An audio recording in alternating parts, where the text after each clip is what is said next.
রুবেল কি করে রে? আরে ভাই কি কই মার বিদেশ হাই রে বিদেশ রে আল্লাহ, তরকারি রান্না করতেছি। এই তরকারি রান্নাই তো সারা জীবন মানুষের কি বিদেশ হইলে এইভাবে কি করতেছি? এইভাবেই তো কষ্ট। পাতাকপি ভাজি করতেছি এই মাসে দেন। হ্যাঁ এইভাবেই তো। আর দেন আল্লাহ। এনে তরকারি আরেকটা আছে। ওইটা মাছের তরকারি কেন? এই যে মাছ ভুনা করছিলাম। এই রে এই আল্লাহ কি রবো মাছ ভুনা করছিলাম। এই তো। এটা মাছ ভুনা করছিলাম। আল্লাহ। আর সেটা হচ্ছে পাতাকপি। এটা পাতাকপি ভাজি করতেছি।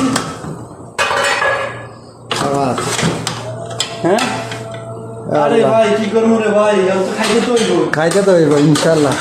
এই কি কষ্টের জীবন আর কি, প্রবাস মানেই কষ্ট। কষ্ট ছাড়া কোনো কিছু আছে ভাই?